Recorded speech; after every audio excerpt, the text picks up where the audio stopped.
Citi FM. I am Umaru Sanda Amadu, and tonight I'm here with Melody Fafa Botufe. And coming up over the next 90 minutes. The GMA warns that if these senseless attacks continue, health workers would have to exercise their right to remove themselves from situations that present imminent and serious danger to our life. Ghana Medical Association GMA slams Health Minister Kwabena Minta Kando for seemingly endorsing the assault on health workers at the Ridge Hospital by conduct after the event. Also coming up, opposition New Patriotic Party to deploy its own security to Akwatia by-election, saying it distrusts the police service. And later on Eyewitness News, Ghana Private Road Transport Union GPRTU suspends an intended strike for tomorrow on the Pokwasi Amasama stretch following the resumption of construction works. Stay with 97.3 Citi FM for more on this and many other stories on Eyewitness News. And in business, government pays 9.7 billion Ghana Citi coupon under domestic debt exchange program. That's in 50 minutes from the Citi Business Desk. Eyewitness News is live across Ghana on a number of affiliate stations. Across the globe, we are on citinewsroom.com, we are on YouTube, we are on Facebook. Look for Citi FM and listen to the show. If you're getting out of Accra and want to know how to continue to listen to Eyewitness News, let me give you some stations that you can tune to. If you're headed for the Upper West region, do tune in to Tongsong 97.3 FM. It's based in Wa. Or tune to Jirapa FM 96.1 is in Jirapa. If you're headed for the Upper East region, we are in Garu on Quality 88.7 FM. In the Northern region, we are in Bimbila on Radio Bimbila 91.9 FM. In Hohwe in the Volta region, we are on VOV Radio, which is on 95.7. And in Tajevu, we are on Revival 99.3 FM. In Kumasi, in the Ashanti region, we are on Focus 94.3 FM on the campus of KNUST. And also, we are on Orange 107.9 FM. In Sunyani, in the Bono region, we are on Greener 95.9 FM on the campus of UNE. In the Western region, we are in Takrady on Beach 105.5 FM and Sky 93.5 FM. Eyewitness News is broadcasting from Accra, and I am Umaru Sandamot here with Fafa Melody Botufe. Eyewitness News is effectively airborne, and we started with the Ghana Medical Association. The association has issued a statement dated August 19, that's today, lamenting about proceedings at the Accra Regional Hospital, Greater Accra Regional Hospital, also known as REACH. Yesterday on Eyewitness News, we brought you excerpts of that video of what transpired at the Ridge Hospital on Sunday, where a gentleman went on Facebook Live and some health officers there have said they were assaulted. Tonight, the GMA has issued a statement in solidarity. Dr. Richard Salome is General Secretary of the Ghana Medical Association. He's joined us on the night. Doc, you're welcome to Eyewitness News. Good evening, and thanks to you, Umaru, and good evening to your listeners. Good evening to you. Talk to us, first of all, about your reactions having seen that video, and then we talk about what GMA wants with your statement. Well, I believe your listeners and the general public have seen the video that has made rounds on social media. When we saw this, we were quite worried in the sense that when patients report to hospitals and to emergencies for varied reasons, as health professionals, there are procedures and protocols that we follow. And so everybody who reports to the place is seeking to be taken care of. And this means that there are competing interests, competing resources, competing for the same stuff. And that is why we do what we call a triaging. And if you watch the video carefully, this is a patient who was lying down, and you could see him with an IV line on him and some medications probably being given because, of course, it's difficult to tell what medication is running through the tubes. And he was on a hospital bed, and that other person lying beside him, I think, also had some splints on his leg or something of the sort. Clearly, this is a patient not abandoned per se, but has at least received some attention. And based on triaging and based on the professional assessment of this patient, has started receiving some care. Then we also notice somebody with a video going up and down, issuing threats, and then having listened to also the nurse involved, you notice that they had made certain attempts to try this person, even without the person having been processed through the hospital cards system for status. And that is the usual procedure when it comes to hospital. We try to put in the initial measures to keep you alive before even attempting to deal with cards and other things.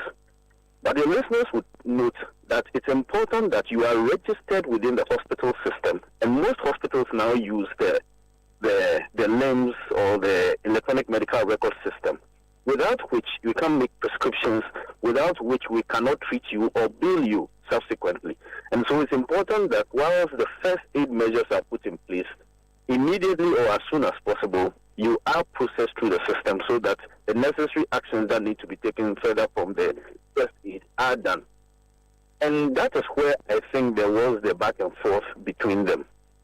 Be that as it may, we do not in any way condone any act of violence, regardless of whatever grievance that the person or persons may have, or their perception that their brother was not being taken care of. Whatever the instance, there is no way we must see nurses being beaten by these people because they think that the person is not being taken care of. Remember, they are not the only patients who were there at the time. They were not the only patients.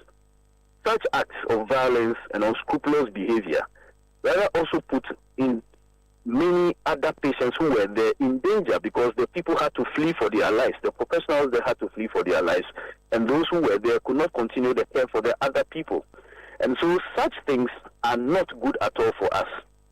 We do not think that if any health professional misbehaves for some reason or does not render care that is up to scratch, should just be spared. And that is why there are laid down procedures. That is why you can report them to the hospital. If they are not satisfied, you can report them to their professional counsels. You can move ahead and go to court if you are so aggrieved and you have necessary evidence to do so. But that cannot justify any act that allows us to go ahead and beat people. Why don't we go into banks and beat people? Why don't we go to police station and beat the police because they did not respond and can quickly come and arrest criminals? So let's not treat health professionals as though they are some slaves that can be beaten anytime we wish. And that is not right. So that is our first assessment of the situation. Thank you. Okay, welcome. Now, I have been to the Ridge Hospital before, and I know how difficult it is to access the inside of that place. Is it the case that the hospital itself had a security lapse, perhaps? That's why these people were able to go all the way into the wards? Well, Umaru, in a mass casualty situation or in such a busy place at an emergency, you typically don't see us stationing security personnel in such places. They are close by and will respond on call. Sometimes, by which time the act would have happened already. Some of these people enter their place in the guise of coming to take care of their relatives or having to follow up on a relative. And sometimes you need that because the person is there, there are no relatives coming. And these are the people who may actually come and pay for medications where it's necessary or attend to various issues that are necessary or provide certain details. Sometimes patients are unidentified and you need relatives to come and quickly identify them. And so it's not as if you would have to have police in there or have the security personnel in there all the time policing them. And so you realize that this particular person seemed to have been out to sort of the usual thing these days, create a certain sensationalism out of this. And so was going up and down the place.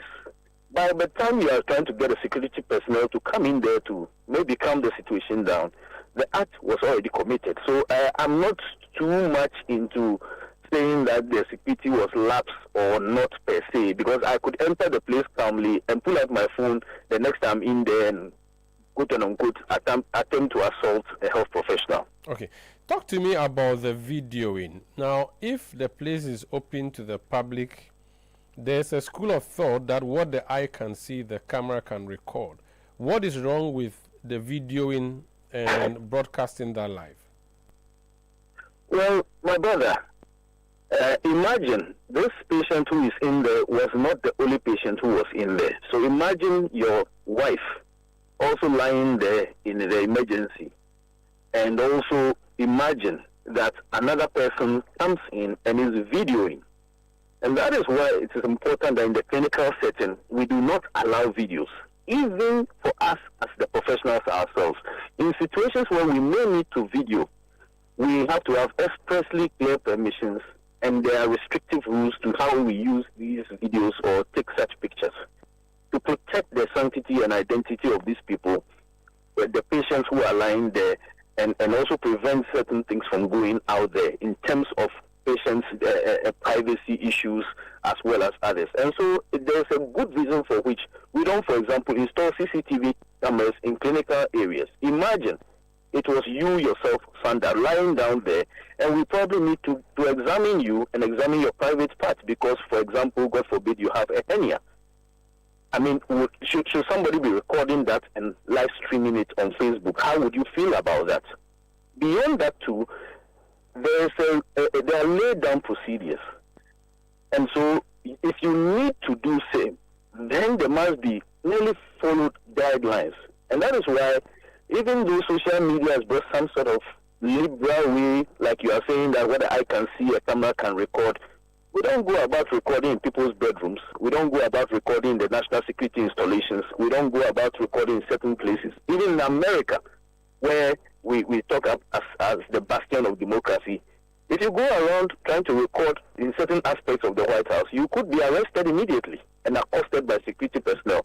And so it's not a free-for-all thing that you go anywhere and just start putting up your camera and recording anything. Let's talk about the reaction from officialdom. The minister has moved in there to act. You were saying that you're not satisfied with his action? Well, Umaru, we have no problems with the minister going to the place to find out what, especially when Ridge Hospital is one of the large facilities in Accra and a major referral center for receiving cases from the peripheral facilities. However, when officialdom, or the minister for that matter, the power and influence he wields, is seen having sharing hearty pleasantries with people who visited vicious with attack on a nurse, a woman for that matter, and which is a criminal act, for goodness sake. If I did this in public anywhere and I went ahead and slapped just one person in public anywhere, I'm not supposed to be greeted with a hug, kisses, but I'm supposed to be arrested or cautioned strongly in uncertain terms.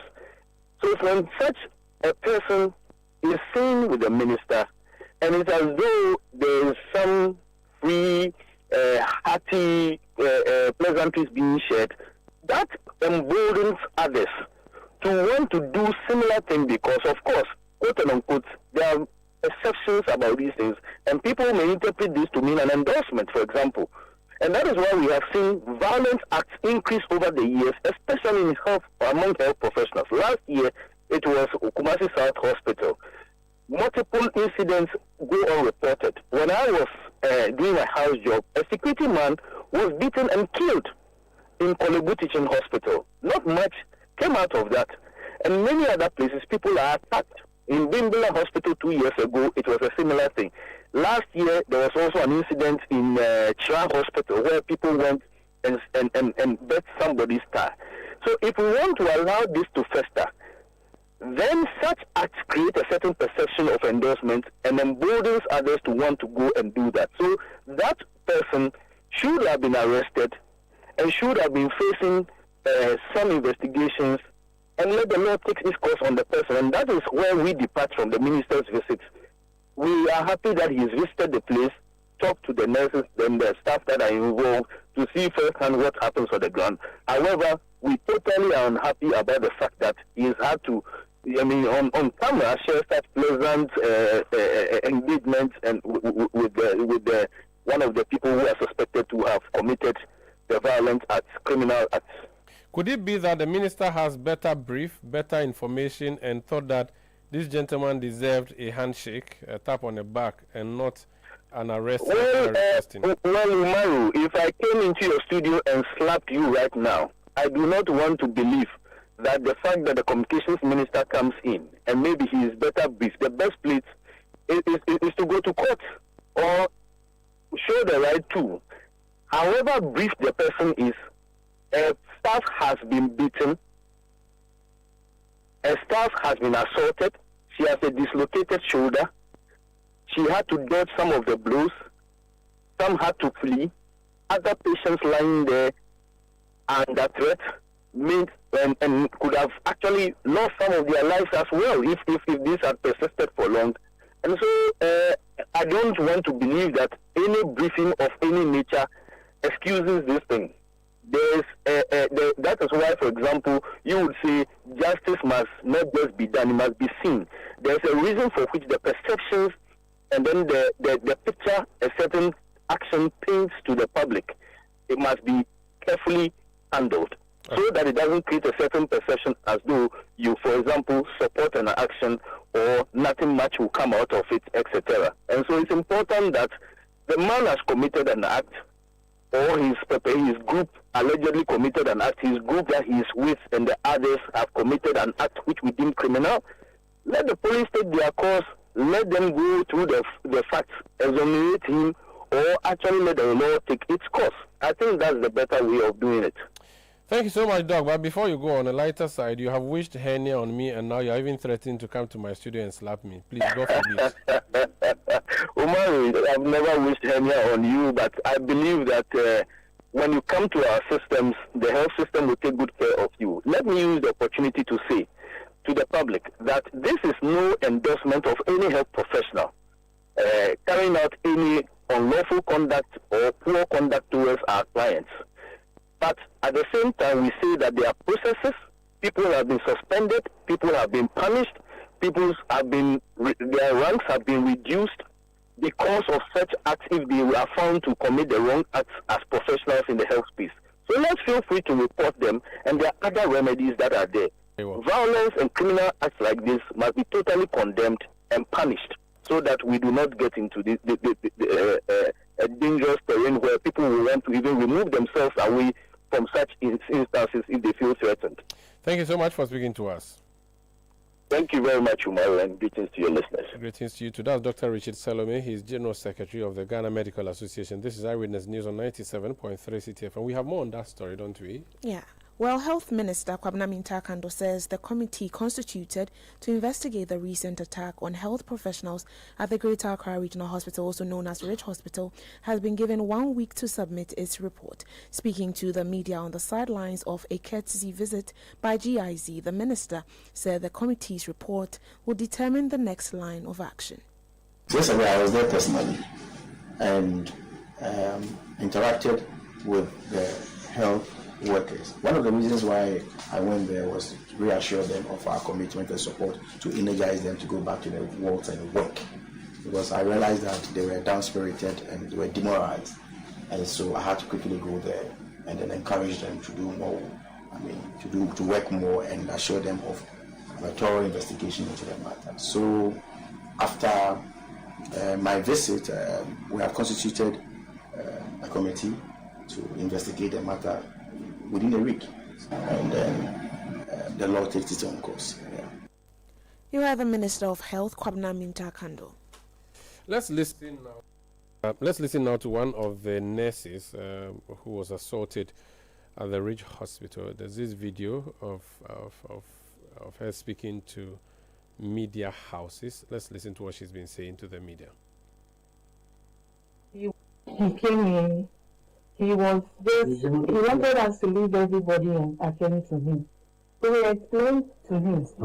Well, okay. We explained to him, and then he was like, he won't sit down. And then my intent told him to get a card, a hospital card. He said, why should he get a hospital card? Because his name must be in the system. Once his name is tied in the system, it should everything should pop up. And my intent, anyway, it's not done like that in Ghana. There he was angry because he was told it's not done that is not done in Ghana. And he started insulting us. We don't want Ghana to progress. Then he brought out the phone. But Initially, I did a pressure dressing for him. Okay. In his finger that he says it was bleeding. It had blood. Okay. The blood had dried. Okay. So I just had to put a dose on it so that we reassure him. Okay. He wasn't happy about it, so he took off the dressing I did for him. Okay. Then I approached him and I told him that I've done a dressing for you, so be patient. We have 2 trauma cases and other cases too are there. We want us to leave them. He got angry and he started. Yes. So he did this to me. And then when he went out, I don't know where the guys came from. Most of the health workers saw them earlier, so they had fleas. I didn't see them. And then they, from my back to my chest, and then they were just. Did they push you? Were you pushed? What did they do? What did they do? Yes, I was hit. I don't know if it was a fist, a tap. I can't describe the. What happened to your hands?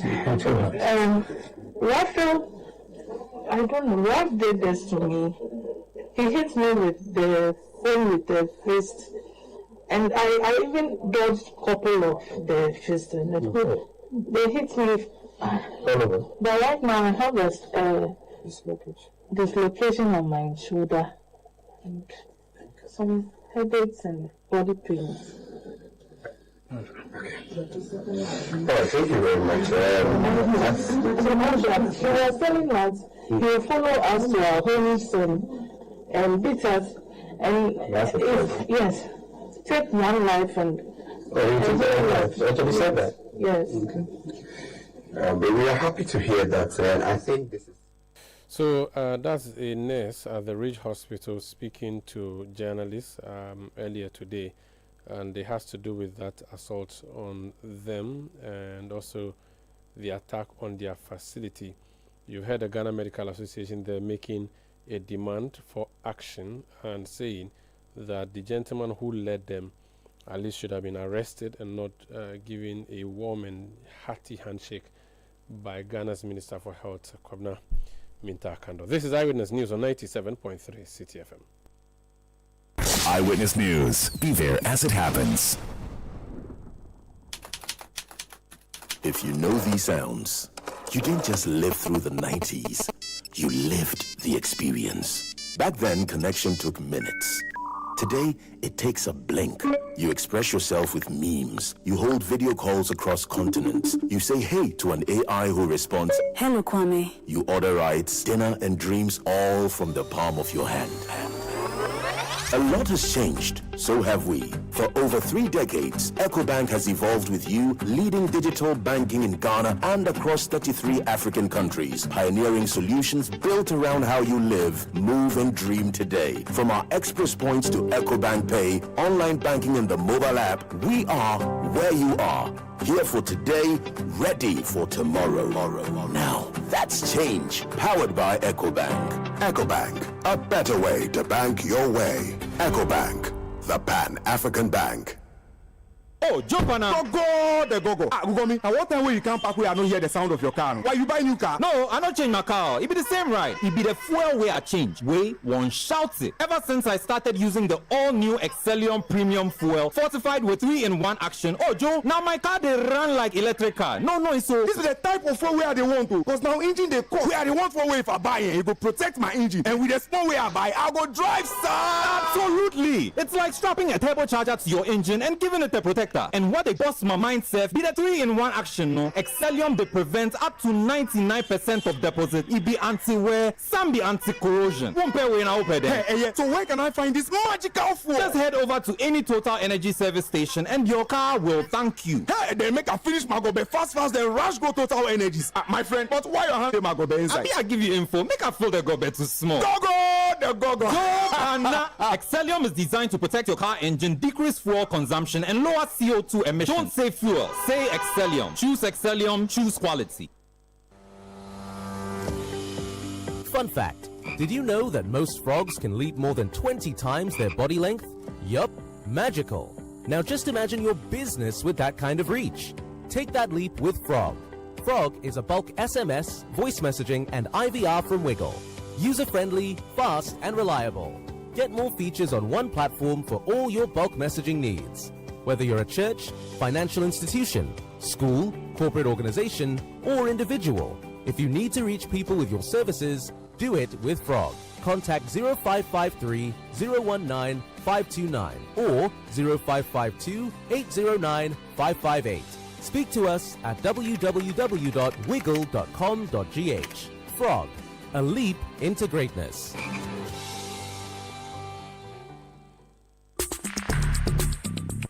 Let your voice be heard on Eyewitness News on Facebook at facebook.com/Citi97.3, Twitter at twitter.com/Citi973, and Instagram at instagram.com/Citi973 with the hashtag Eyewitness News.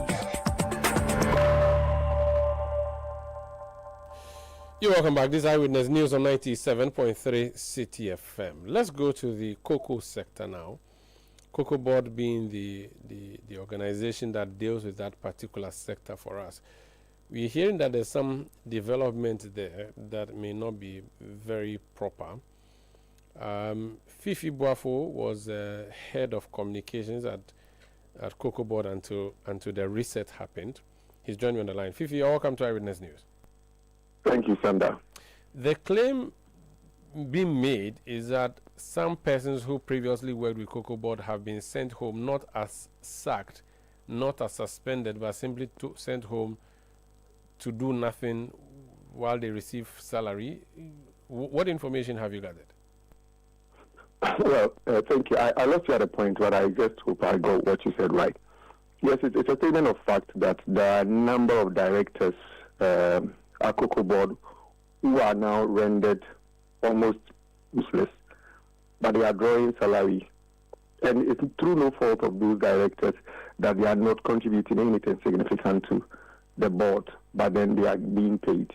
The question is, why are these directors being asked to stay at home or put at a place where they offer next to zero value to the board, but then they are paid?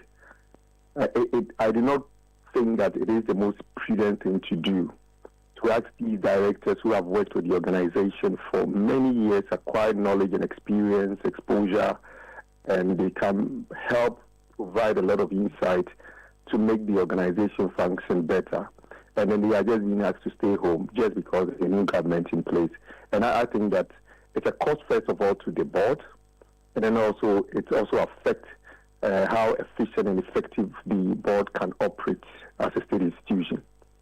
Under what circumstance were they asked to go home? Was there a formal communication or was a verbal communication to them? That was a formal communication. So what did their letters? What did the letters say? Okay, for instance? You have been asked, reassigned, or we ask you to take leave, and when we are ready, or we have something else for you to do, we ask you to come back.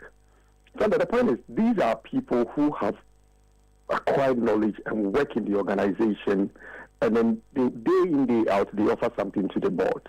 And then it's not like one particular director.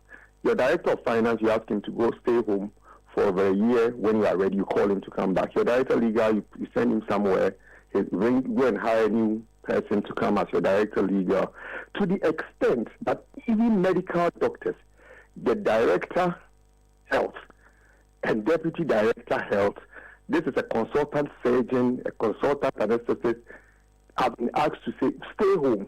And then later on they tell them, okay, when we are ready, we'll give you an office to come and sit at the main board. To do what? Medical doctors.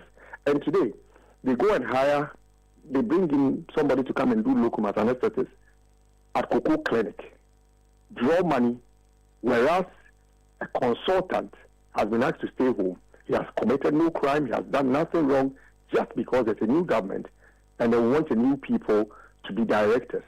These are not persons who probably you might say that they are political appointees, so for which reason you have an issue with. For example, Cocoa Clinic, Dr. Usu and Sir Dr. Fojo, who have been asked to stay home and doing nothing, getting paid every month. These are persons who were made directors in 2016 under Dr. Puni. So you cannot even say that they were appointed or they were elevated to the position of directors under the MPP administration, for which reason you have an issue with them. You've been asked to stay home. And then you bring in Dr. Tamaklo. Rather, those who say that the name Tamaklo should send a certain signal so you should know where he's coming from. I do not intend getting in there because I do not have the full fact. Whether the fact that he's somebody's cousin doesn't mean anything. But the point is, why do you ask these very senior doctors who have served as director and deputy director since 2016 just to go and sit at home, pay them at the end of every month, and then just bring in somebody to come and head? And it cuts across almost all departments. The question is, what benefit does it bring to the state? If not to just satisfy a political agenda. And I do not think that if you do the cost-benefit analysis, if it's in the interest of the country to spend such amount of money on very resourceful individuals who just stay home and get paid. But going on leave is not wrong. Have you checked if they are not having accumulated leave, for which reason they have been asked to go home? I know for a fact that the former chief executive communicated to all staff, including directors, that the idea of saying that, well, I have accumulated leave, it is not going to happen. You take your leave, and if you don't take your leave, you forfeit it. So it is not, I cannot understand how you can say that all these directors have accumulated leave. At least for some of them, I know for a fact that they only had their leave for this year. They've gone on leave, they've come back, and what they do is that they go to the office and they say, oh, okay, you wait, we'll find a place for you. We don't have an office for you, so you go home, we'll call you. They return 2-3 days later, they tell them, okay, we don't have a space for you, so you go. And that is what they are doing. So those who they have even gotten a place for them to go and stay, it is not a case that there's something significant they are doing. So, for example, there's a gentleman who was the manager at the office of the chief executive. He was moved to research, was a deputy director of research. He's been shipped to Ministry of Finance. He was Dr. Puni's PA. He was a manager at the office of the chief executive when Dr. Puni was the chief executive. He was taken to research department. Now he's been shipped to Ministry of Finance, and then he sits there, does absolutely nothing. And this is a very resourceful person, someone who has been in the industry. For example, Cocoa Marketing Company. President Akumia was manager at the office of the chief executive under he served in the same capacity as a 24th. He was later moved to the research department as a manager, climbed up to the level of a director. He was then moved to Cocoa Marketing Company as a managing director. Because of the change in government, now all that he does is that he drives to the office, go walk around, and then he leaves. He's back home. And he does that all the time. What value is this bringing to the organization? And have we quantified the cost? And it's not just 1, 2, 3. Almost every director has had an office has been asked to go stay home. About how many people in terms of numbers? I'll have to count, but then there are more than 10.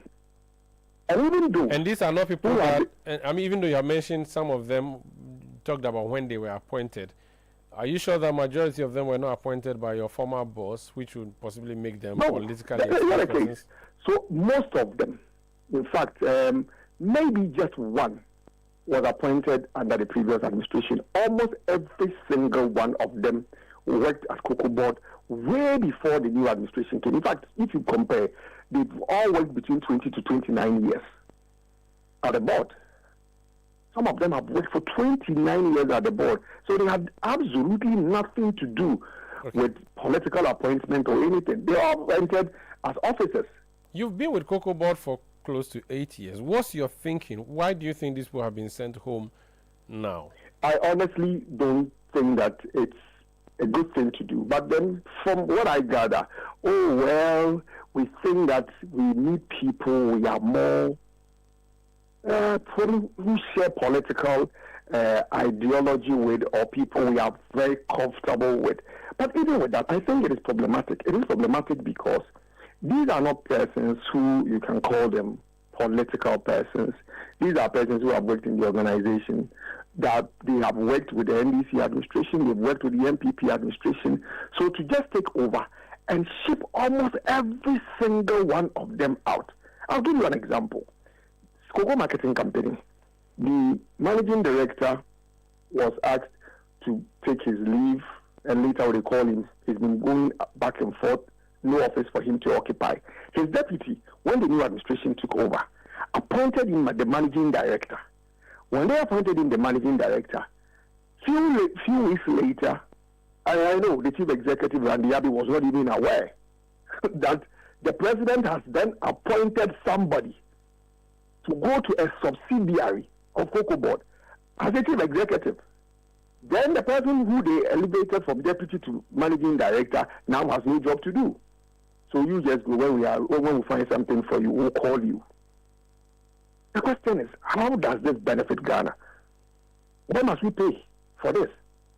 I even say that just because there's a new administration, every single person who has worked in an institution must leave.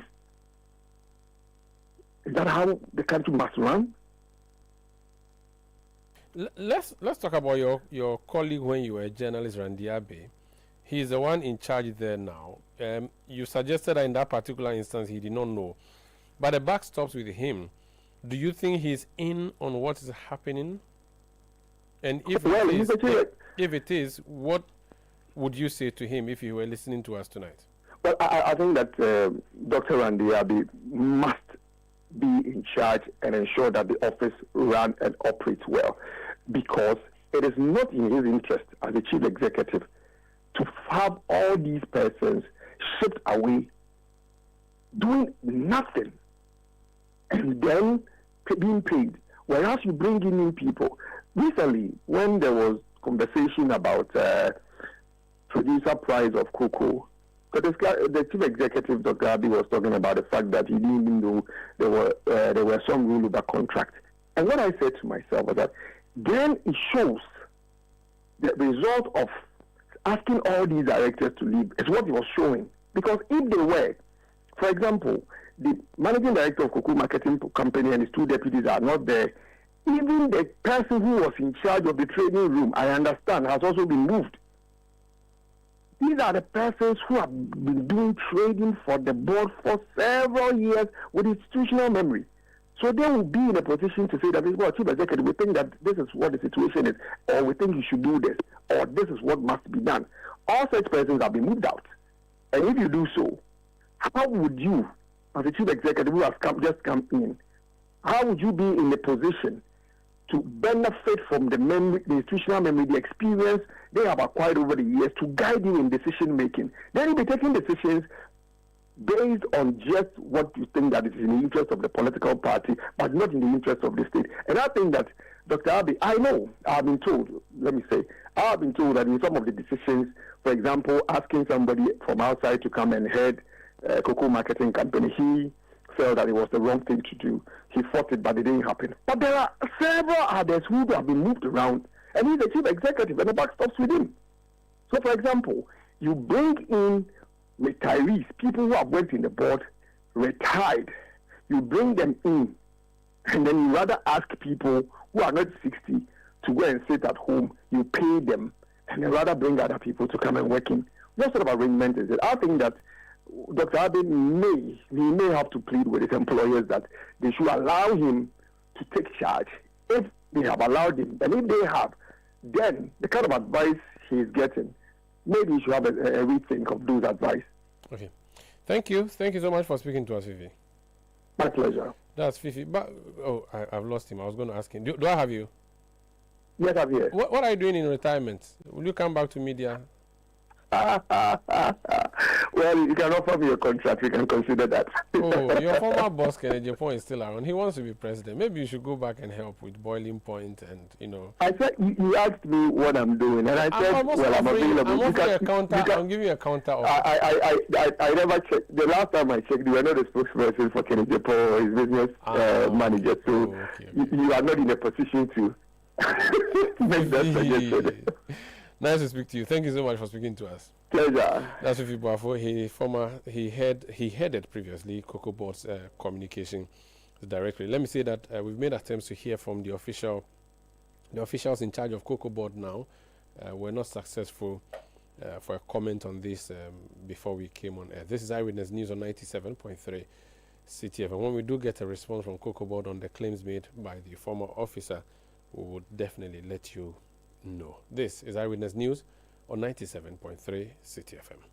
Eyewitness News. Be there as it happens. Oh, jump on now. Go. Go me. And what time when you come back, we are not hear the sound of your car? Why you buy new car? No, I not change my car. It be the same ride. It be the fuel way I change. Way one shouts it. Ever since I started using the all-new Excellium Premium Fuel, fortified with 3-in-1 action. Oh, Joe, now my car they run like electric car. No, it's so. This is the type of fuel where they want to. Because now engine they cost. Where they want for way if I buy it, it go protect my engine. And with the small way I buy, I go drive Absolutely. It's like strapping a turbocharger to your engine and giving it a protector. And what they boss my mind self be the 3-in-1 action no. Excellium they prevent up to 99% of deposit. It be anti-wear, some be anti-corrosion. Won't pay when I open them. Hey, so where can I find this magical fuel? Just head over to any Total Energy service station and your car will thank you. Hey, they make a finish my gobe fast, then rush go Total Energies. My friend, but why you hand my gobe inside? I give you info. Make a fill the gobe too small. Go. Excellium is designed to protect your car engine, decrease fuel consumption, and lower CO2 emissions. Don't say fuel, say Excellium. Choose Excellium, choose quality. Ma, have you received the delivery? See on the rider's bay. Send in the momo. Okay, *176. Paco, don't you use a smartphone? Use the momo app, ne? Huh? App. Hey, I want to say a millennium, say millennial. Oh, millennium for ya nyaze. Switch to the app. Why you smart? I know you're secure. Enter a world of possibilities with the Momo app. Be your favorite merchant, pay utility bills, and borrow from our wide range of lending services. Move to the app side today. MTN. Let your voice be heard on Eyewitness News on Facebook at facebook.com/Citi97.3, Twitter at twitter.com/Citi973, and Instagram at instagram.com/Citi973 with the hashtag Eyewitness News. Yeah, welcome back. This is still Eyewitness News on 97.3 Citi FM. Let's bring you some other stories now. The Ghana Private Road Transport Union, GPRTU, says it has temporarily suspended its planned demonstration over the deplorable state of the Pokwase-Nsawam Road. This comes after contractors returned to site after recent agitation from residents in a planned sit-down strike by commercial drivers who ply the route. Speaking on Channel 1 TV's Breakfast Daily, the union's industrial relations officer, Abbas Imor, said the renewed activity on the project prompted the decision to put the protest on hold. I reserve whatever we want to add to that, because this is not the first time. And as I said earlier, it would be premature for us to be saying something if we really have something to say. But averagely, we are happy. The contractor is back on site. We are happy. We strongly believe what he did yesterday, today's work would empower us to say whatever we want to say tomorrow. What of the issue of continuation? Not halting the project at a point and continuing. And if that is done, how is that going to affect you as a driver union? Well, when the issue started, they were changing us from left to right, from right to middle, and the work was progressing. And we have no problem with that because of the way they were calculating and shifting us from left, right, middle. If we strongly believe that is how it's going to be done. But at least what happened shouldn't repeat itself. About 15 minutes journey, one has to spend 2 hours. Some of our people went in for a loan for their vehicles, and they have payment schedule. And that is where they work and get their money for the repayment of whatever loan they have acquired.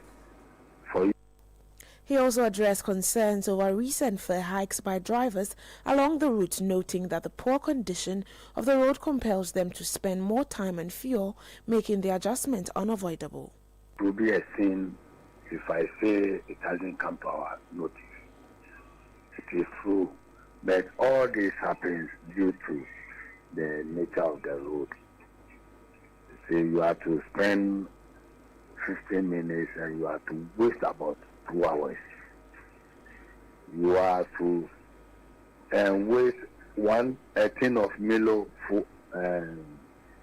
of fuel. Here you have to waste half gallon. So all this comes with money. Let's hope and pray that the road becomes more trouble. Then they have to reverse to the official fare that they have to take. You are the Public Relations Officer of the Ghana Private Road Transport Union, Abbas Imoro. Away from that, 2 persons, Charity Defetete and Priscilla Diabrago, both in their 20s, have been remanded for 2 weeks. The duo were reportedly apprehended last week in Kumasi by national security operatives and transferred to Accra for allegedly posting derogatory comment about President John Mahama on TikTok. Confirming the news to Citi News, Member of Parliament for Inshaya, Dr. Stephen Amwa, criticized the decision, describing it as unfair and inhumane. How to come there and say that they needed more time for investigation. And the lawyers, the counsel for the ladies, raised the issue that if you are not finished your investigation, how could you put charges against them? Because you haven't finished your investigation, can there be any charge? Because once you begin to write the charges, it means you are done with your investigation. Then you go ahead with your charges and take the person to court. In fact, their plea was not even taken. One of the girls is very sick, and with all these things, the lady said that they wanted to, she was going to remind them for additional 2 weeks, allowing the prosecutor to further embark on their investigation. But I mean, to summarize everything, there was something that you realized that was politically done. They didn't even take their plea, nothing. You are the Member of Parliament for Inshaya, Dr. Stephen Amwa. Away from that, new board chairman of the Economic and Organized Crime Office, Daniel Yao Domlevo, has pledged to leverage his years of experience in the anti-corruption space to support policy formulation that will strengthen the office. Daniel Domlevo, a former member of the Oral Committee, is expected to work closely with his colleague from the same committee, Raymond Archer, who now serves as Executive Director of IOCO. Speaking to Citi News, Mr. Domlevo said their shared experience on the Oral Committee will aid efforts in combating organized crime. Yes and no, because I don't think the mandate of IOCO is limited to FORA. IOCO has a wider mandate which involves economic and organized crime. Some of these crimes are not even financial, remember, like those who are trafficking children and etc. It is not financial. So that does not necessarily fall under ORA. But I also think that the financial side is more important to the men than any other thing. So having foreknowledge of ORA, and the executive director was also part of the ORA team. So both of us, we have first-hand information on the ORA. I think it will help us to go forward here. You are the board chairman of the Economic and Organized Crime Office, Daniel Yao Domlevo. The Right to Information Commission says it is collaborating with the School of the Deaf to convert the Right to Information Act into Braille, promoting inclusivity for persons with disabilities. The Commission earlier today launched its 5th anniversary celebration. Speaking at the press launch, Executive Secretary Genevieve Shirley Latte said the initiative is part of efforts to advance the right to information in a rapidly evolving digital era. Currently, we are in collaboration with the School of the Deaf, trying to convert the act into Braille that will be accessible by the challenged, and also to convert it into a pocket-sized act where students from secondary school, high school, can have access to the Pocket Size Act. So these are things in the pipeline which, by the grace of God, by end of the year should see the light of day. I would say that these will be some of the main achievements or major achievements of the Commission so far. She further encouraged citizens to hold civil society organizations, public institutions and government accountable for actively seeking information, stressing that this is key to safeguarding the country's democracy.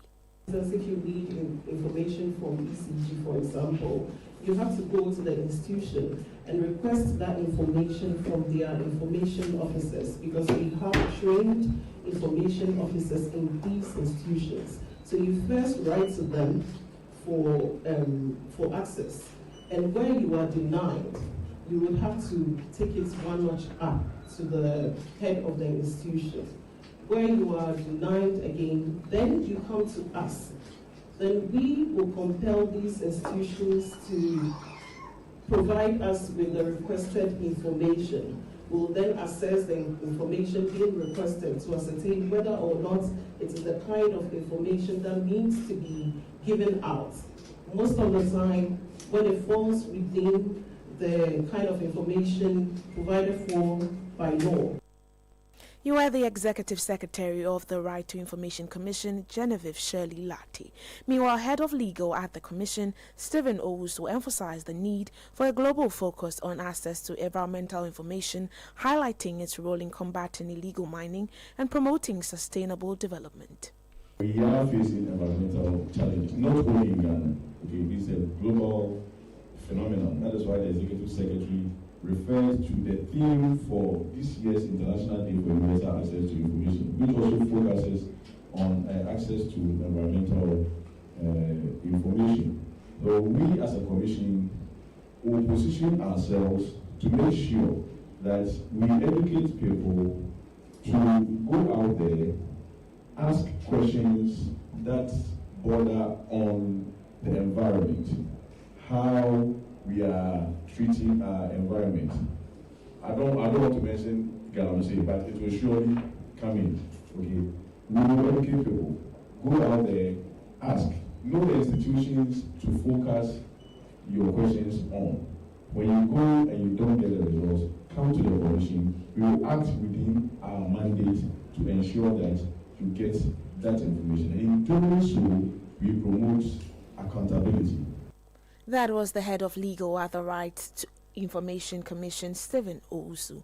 Away from that, some residents and property owners whose buildings are earmarked for demolition at the Sakumo Ramsar site are calling on the government for clemency and to halt the ongoing demolition to allow for a more humane and equitable resolution.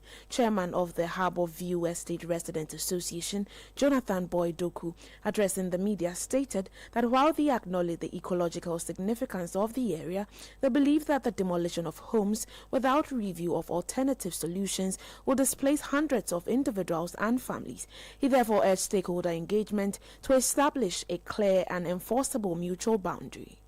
10.5 acres of land has been affected with the ongoing demolition exercise, displacing numerous families and causing profound socio-economic distress. These affected areas are generally elevated and does not experience post-rain floods. We find it extremely harsh that the wholesome demolition of homes without review of alternative solutions will displace hundreds of individuals and families, potentially leading to humanitarian crisis. We are by this press conference appealing to the hearts of the government and the public. These are not just structures. These are homes filled with memories, hopes, dreams and investments of fellow Ghanaians, brothers and sisters.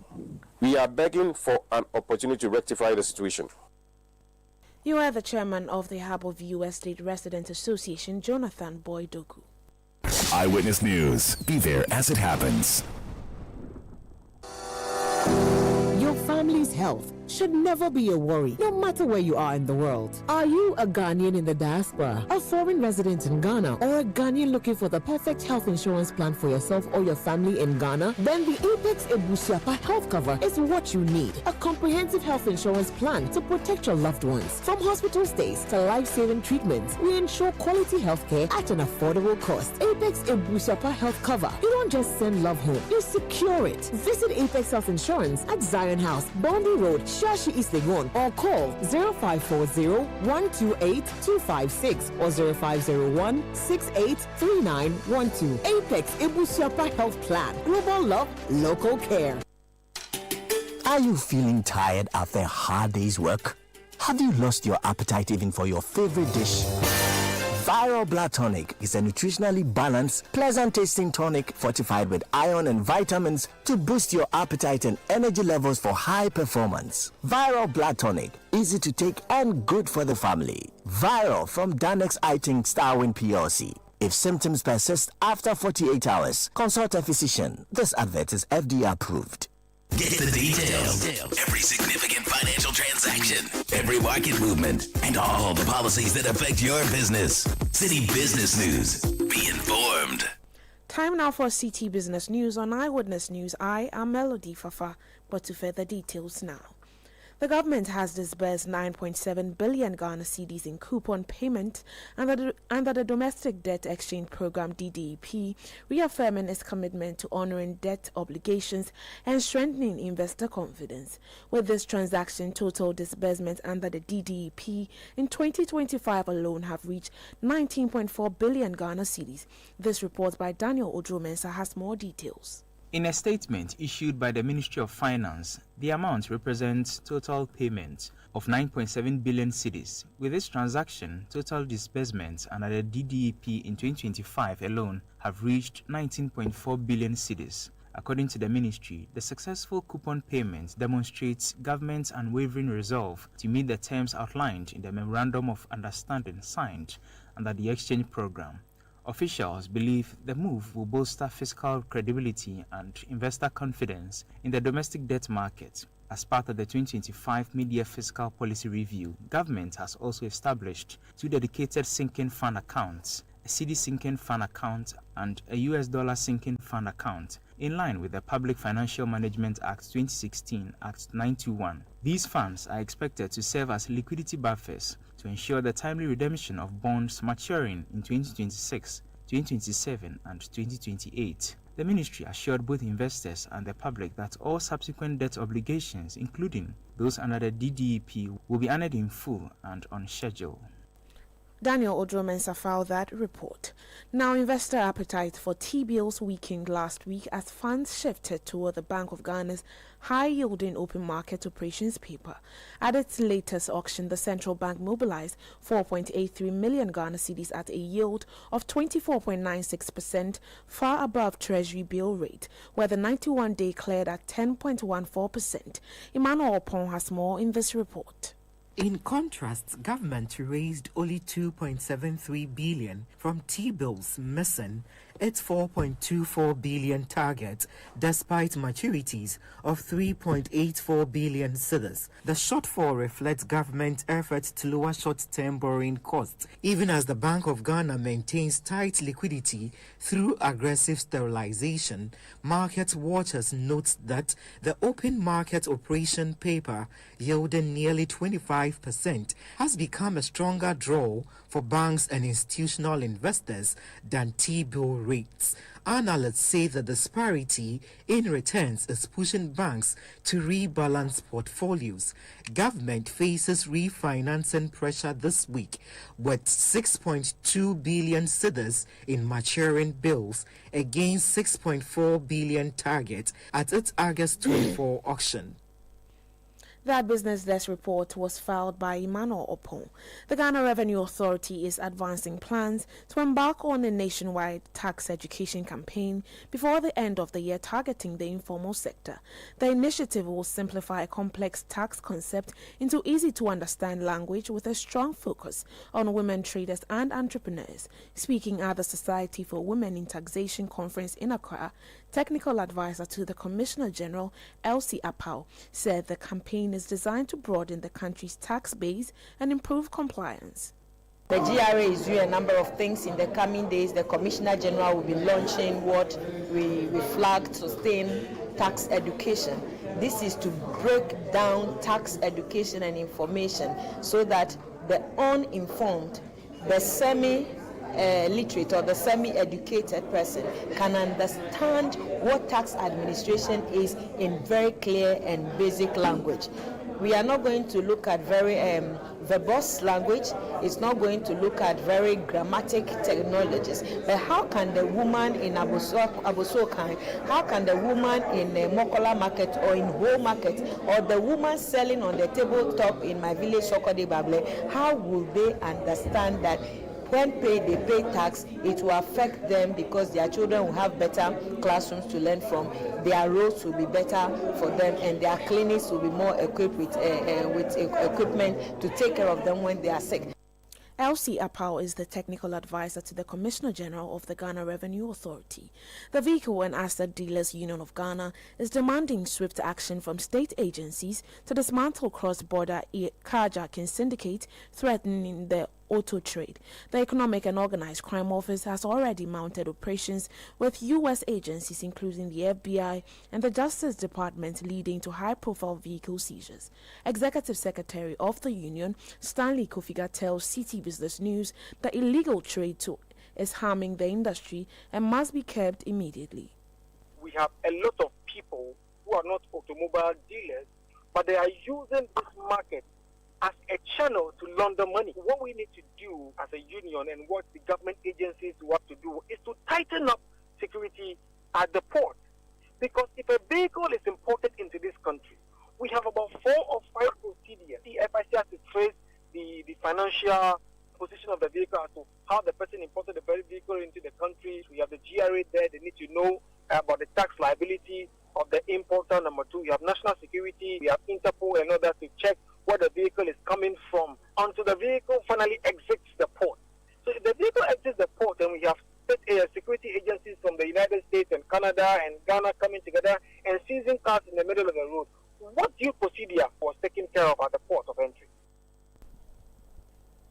That was Executive Secretary of the Vehicle and Asset Dealers Union of Ghana, Stanley Kofiga.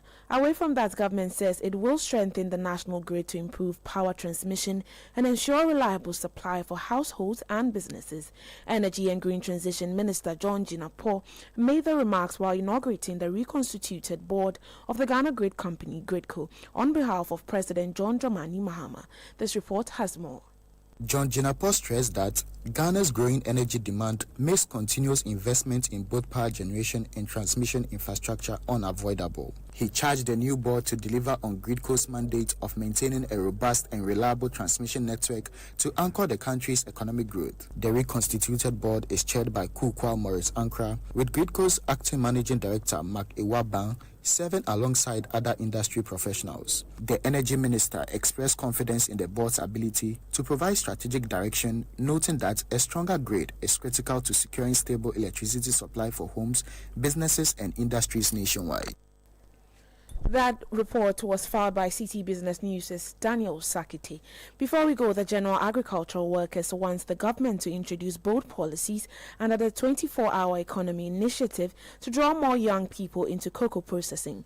The union warns that while the youth are shying away from cocoa farming, the aging farmer population is gradually exiting the sector, a trend that threatens the future of Ghana's cocoa industry. There's more in this report by Daniel Odromensa. 30-year-old Musa Baba has abandoned his cocoa farm. He cites lack of fertilizer, poor access to funding, and low producer prices. Harvesting even 5 bags is a major challenge. If I were given the opportunity to oversee the cocoa sector, I would increase cocoa prices. At the moment, I typically make only about 1,000 Ghana cedis a month. For veteran farmer Stephen Billy, who has worked in cocoa for 25 years, the biggest struggle is convincing his children to continue the tradition. As for my family members, none of them would have even considered venturing into cocoa farming. Whenever I bring it up, they don't pay much attention and show little interest. Yet, cocoa farming is very important as it improves livelihoods and serves as a reliable source of income. Gau says the future lies not in traditional farming but in cocoa processing, where greater value and long-term opportunities await. We must change the policy and know which percentage we want to process and make it available to young entrepreneurs who want to go into processing. Train them. We should be intentional about them. Within the 24-hour economic processes, a group of people who are, I know cocoa farmers, cocoa ma, who are adding value. They are producing their own chocolate, which is about 70% raw beans. Yes, those are healthy things. We must identify people. Nowadays, when you are going out of the country, there are some 1 or 2 processors who are exhibiting at the airport and the rest. We must have more of that. You are the General Secretary of the General Agricultural Workers Union, Andrews Adukwe-Tego, ending the report filed by Daniel Odro-Mensah. And that's all for Citi Business News on Eyewitness News. I am Melody Fafa. But to fair, many thanks for listening. Up next is Point Blank. Eyewitness News. Be there as it happens. Let your voice be heard on Eyewitness News on Facebook at facebook.com/Citi97.3, Twitter at twitter.com/Citi973, and Instagram at instagram.com/Citi973 with the hashtag Eyewitness News.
It's 22 minutes to 1900 GMT. This is Point Blank on Eyewitness News. I am Umar Rusanda Amadou.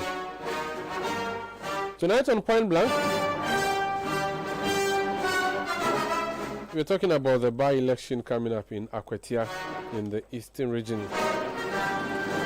That election that has been necessitated by the death of the Member of Parliament, Honorable Ernest Yaokumi. The Electoral Commission has set 2nd September for that particular by-election. The NPP has chosen a candidate, and that MP was actually an MPP member. The NDC has chosen a candidate. Today, the two parties met with the IGP on security preparedness ahead of September 2. So let's hear from the two parties now about Akwetia. Rashid Tanko Computer is Deputy Director of Election and IT with the National Democratic Congress. He's joined us on the line. Sir, you're welcome to Eyewitness News. Thank you, my brother. How's the family, and good evening to all your channel listeners. Good evening to you. The family is blessed. You had a meeting with the IGP today. Can you act as an eyewitness for me? What happened and report? Very well. We invited us for a meeting to discuss the security plans for Akwetia this morning. 4 political parties were represented, the NDC, NPP, Akpalu Party, LPG, and then the new party known as APP. We were the 4 political parties, and all the former members were there. It was a very before you go, you said a new party called APP. Which party is that? Yes, there's a party, APP. they also filed to contest the election. Oh, and they've always been in existence? What? This is the first time I'm seeing them. I mean, there are some funny parties on our books. So No, don't use that. Don't use that. You don't use that word. Don't use funny parties. Well, I will know that one, but they are interesting parties. Let me say they are interesting parties because the last time we checked, we had almost 15 or so. It used to be 27. I think they were able to pull them down to about 15 or so now. Well, they are still there. They are still in our books. APP. APP is called APP. Did you get a full meaning? Interesting. I didn't ask for the full meaning. And do you know who the founder is?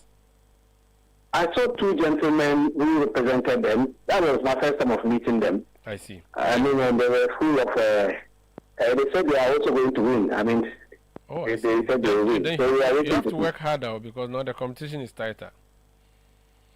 Sunday, we are going to win hands down. Okay, let's talk about winning later. Talk to me more about. So you said the POMA members were there, the IGP was there. Yes, they were there. The IGP, yes, it was there by IGP. I mean, they briefed us about their plan for the election, and that they are deploying about 5,000 men in the constituency, and they are bringing all the original commanders to man the strategic locations, I mean the zonal areas that they have identified, that they want the regional commanders, and then to be headed by COP. It means all the combat members are also going to be deployed. So it means they're taking security very serious in this election, and that they will close all the entry points to Akotia for search. Due to the election in the day itself, they will make sure that they will search everybody coming into Akotia before, and then they also don't allow anybody with an accreditation to go around saying that I'm going for monitoring or observation if you don't have accreditation. The Electoral Commission brings for example, they give accreditation, and then they make the names, those who be given accreditation names available to the police, and then so that they will identify people by their names, and then people who have been accredited together because of what happened in that one polling station. Because the problem that happened there, one of our opponents, some of their senior officers didn't have accreditation, but they were allowed into the inner perimeters, and they went there and caused all this mess for it.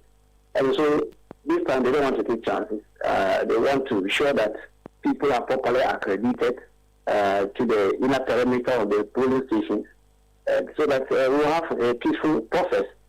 I mean, so they said they are ready. All their teams are ready. Tomorrow, is visiting the training grounds of troops that they will be deploying to that place, and that we are also deploying policemen who have sidearms. Apart from the general deployment that they are going to do, not all of them will go there with arms. Of course, when we are monitoring supervising election, we don't go there with arms, but they deploy some side-armed policemen to ward off those who want to defy all this and come there with pepper spray and some other dangerous weapon. They will not allow that one. I mean, so that was the briefing from the police. And then we as a political party, the NDC, after listening to them, we were very much satisfied with their plan, their strategy for the election.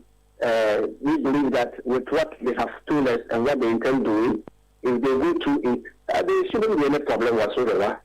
It will give us a clean sheet to monitor and supervise the process, and at the end of it all, I'm very sure that we are going to win. And so we have no problem. It is all our opponents who have challenges, who have difficulties with that plan, and they were coming with all manner of stories and all manner of stuff. So for us, as a political party, we are okay with it.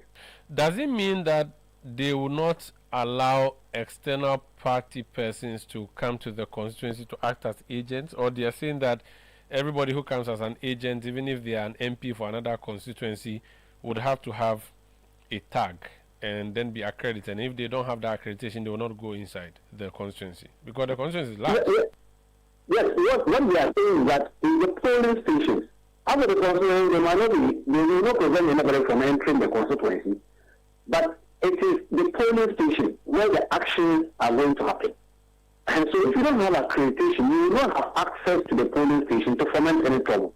If you decide to go to the constituency town and be fomenting your trouble, that's your cup of tea. But they will not also allow that.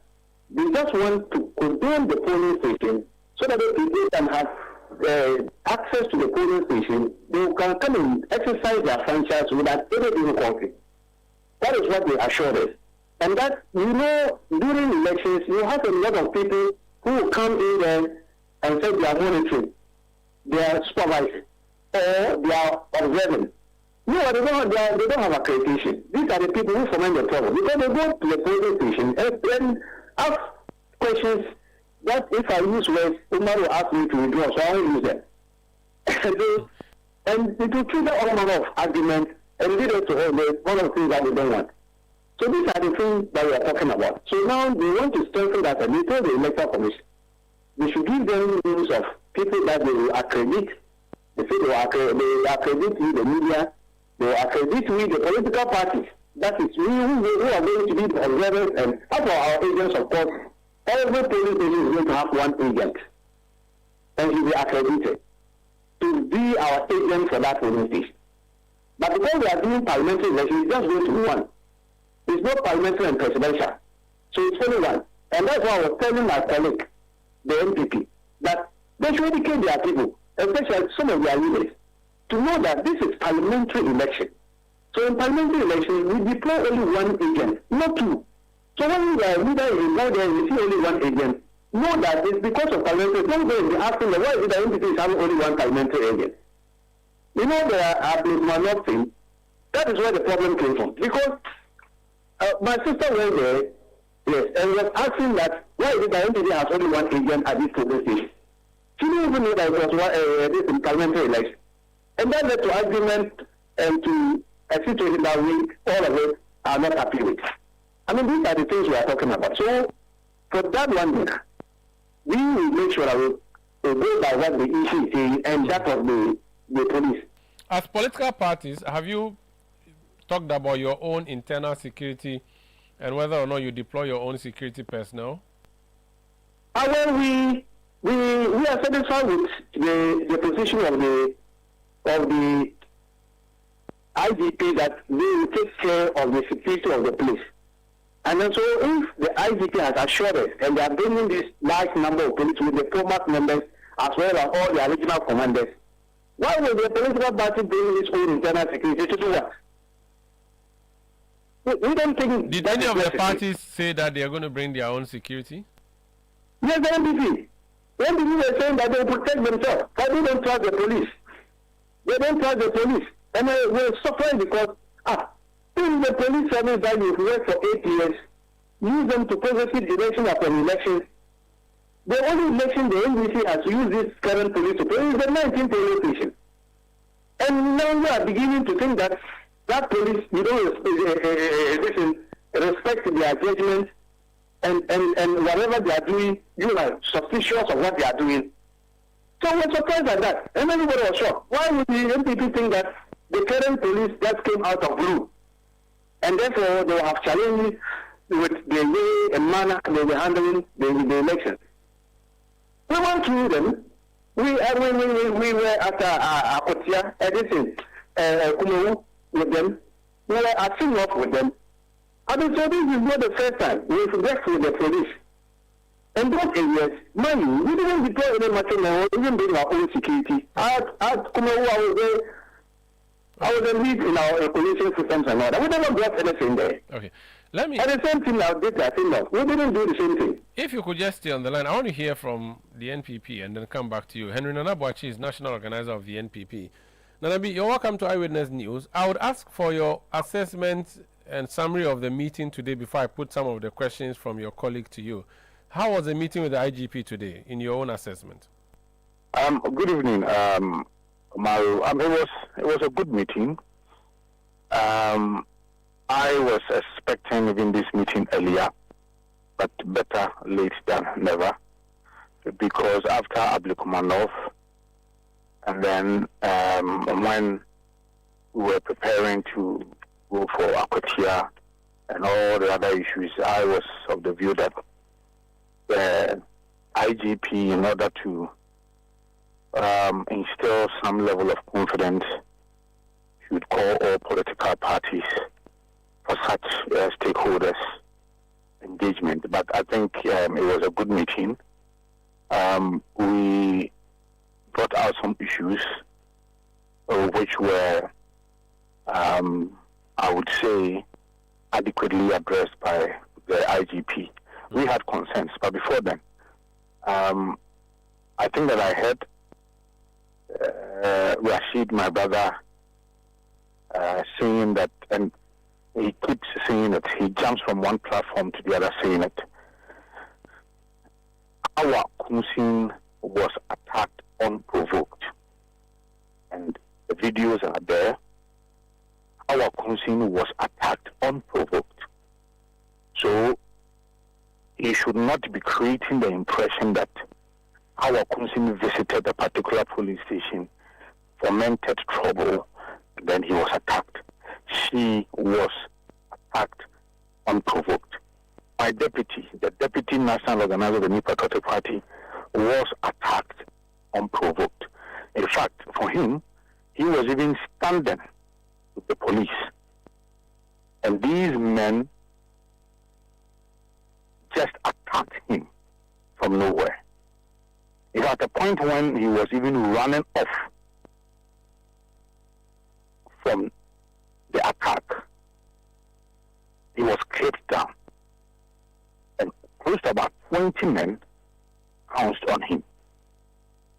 In fact, I'm looking for a comment from my brother Rashid. First of all, condemning such an act.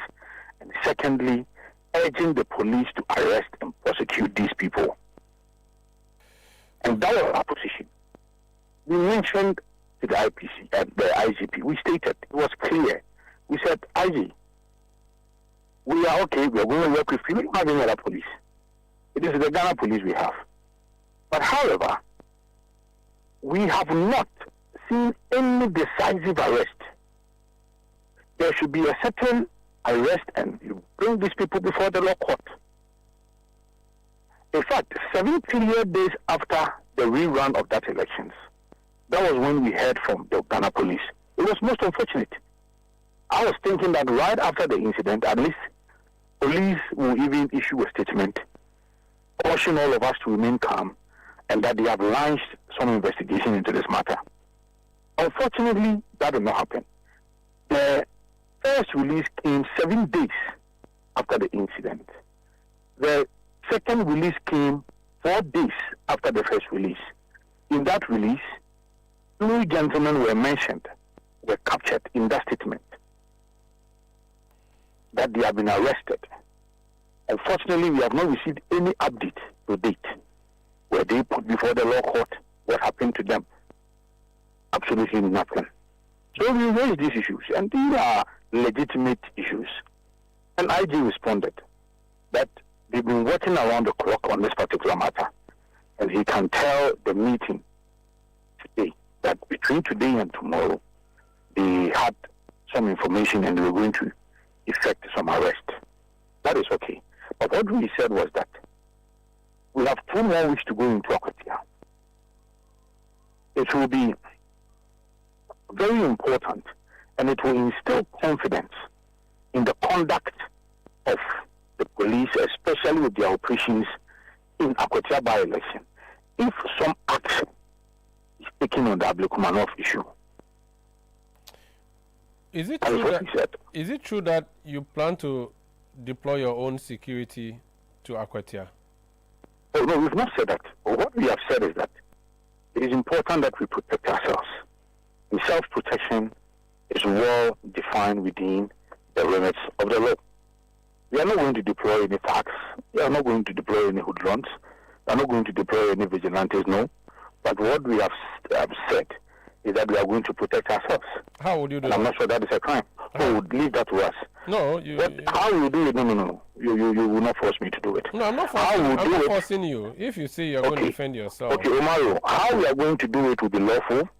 We will not do anything that will be an infringement on the law. As for that, we can assure the good people of Ghana. We are going to be law-abiding. We are going to cooperate with the police, but however, we are going to protect ourselves. So you don't trust your security with the police?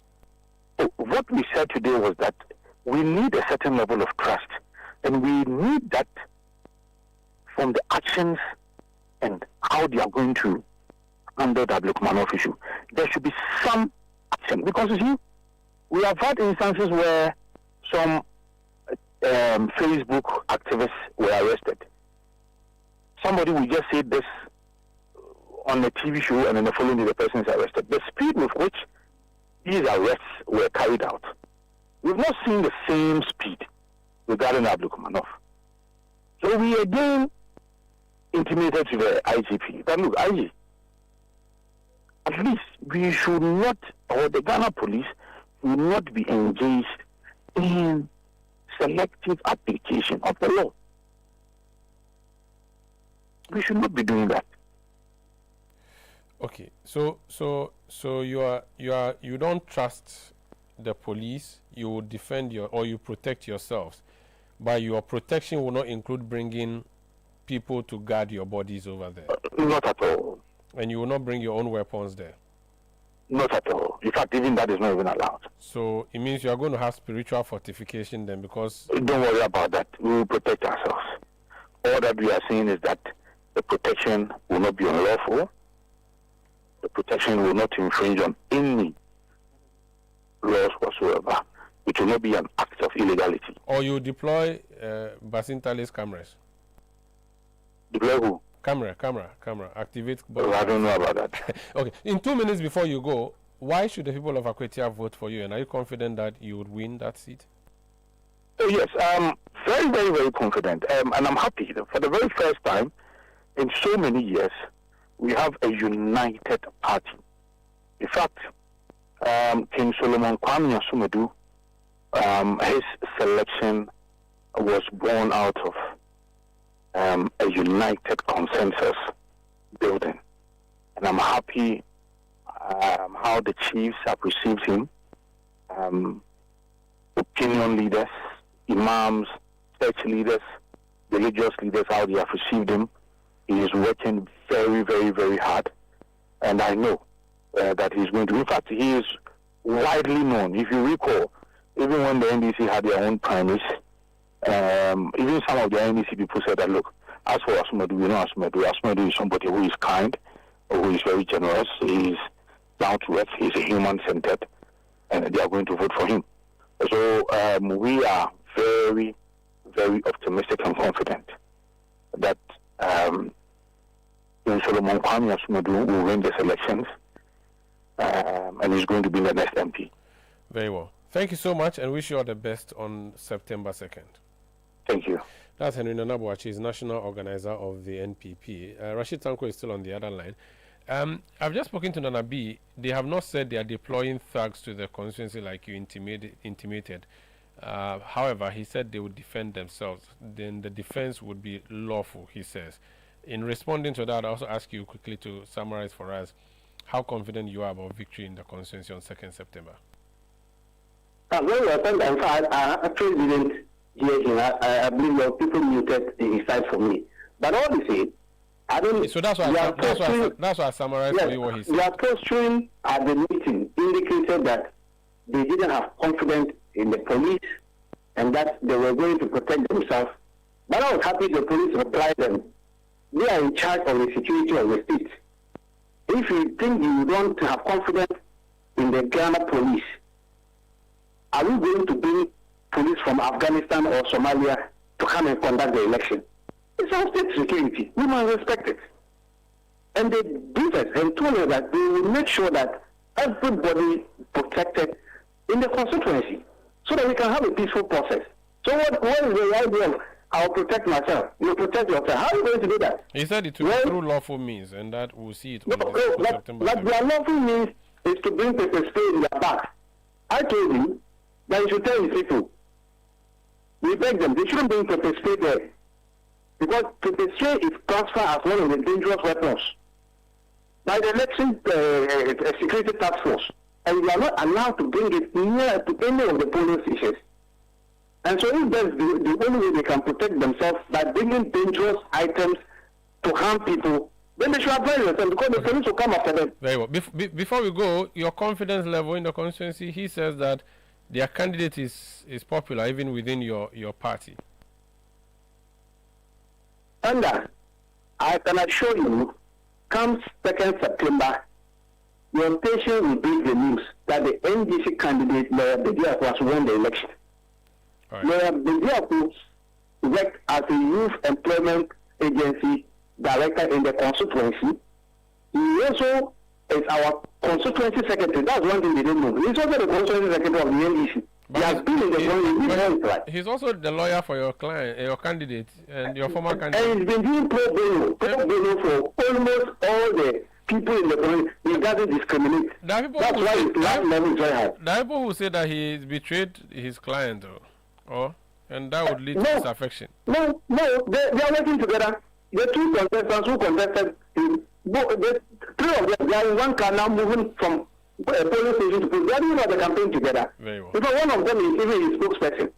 Very well. And so that's the beauty of NDC. Okay. Otherwise, we judge them, we come together, and then we move. All right. And so we are going to win and win handsomely. Thank you so much for speaking to us. Rashid Tanko Computer is Deputy Director of I'm grateful for the NDC. Earlier you heard Henry Nanabuachi, National Organizer of the NPP. 97.3 Citi FM would be there at Akwetia to bring you everything that you need to know on that by-election. I am Umaru Sandamadu. This has been Eyewitness News, produced by Beverly London, Juliana Odami Asari, Manuel Ayama, Kwabina Wilson. Technical support from Emmanuel Lati, new media support from Emmanuel Osu and his team. Thank you. We'll be back tomorrow at 17:30 GMT. Have a good night.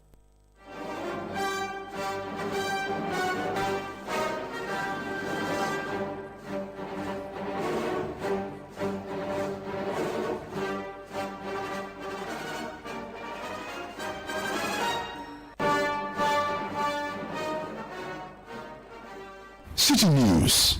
We speak first. Reach our hotline on 0302 224959 and get interactive on Facebook, Citi 97.3 FM, and on Twitter at Citi 973.